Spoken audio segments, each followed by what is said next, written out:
DPR RI berniat intervensi ranah eksekutif dan yudikatif. Keputusan DPR RI menambah wewenangnya untuk mengevaluasi hingga mencopot pejabat negara menuai kritik keras.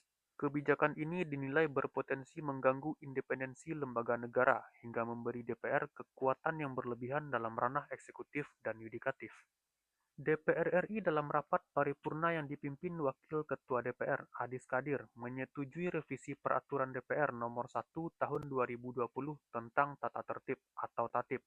Pada pasal 228A dalam revisi tersebut memberikan wewenang kepada DPR untuk melakukan evaluasi secara berkala terhadap pejabat negara yang telah mereka pilih dalam fit and proper test. Evaluasi ini bersifat mengikat dan bisa berujung pada pencopotan.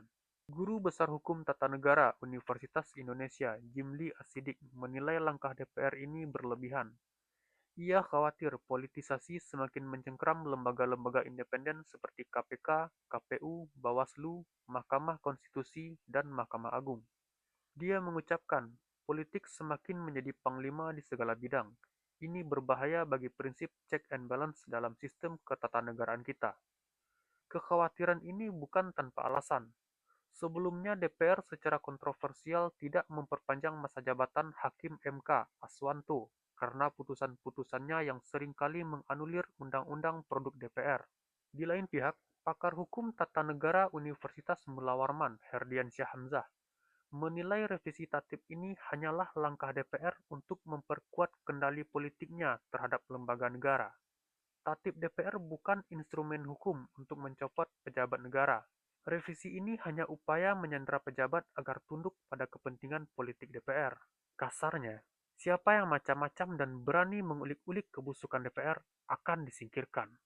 Sungguh luar biasa bukan analisa berpikir dewan yang katanya terhormat ini.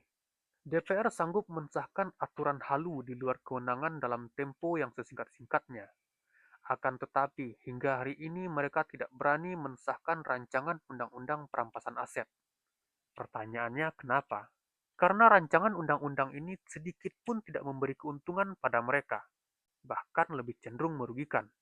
Tidak perlu saya jelaskan pun, saya rasa publik sudah tahu kenapa rancangan undang-undang perampasan aset merugikan bagi DPR. Jika revisi tatip ini berjalan sesuai rencana, dikhawatirkan jabatan-jabatan strategis ini nantinya akan diisi oleh orang-orang yang tidak berkompeten, yang tunduk dan patuh terhadap apapun keinginan DPR. Dengan kata lain, peliharaan politik.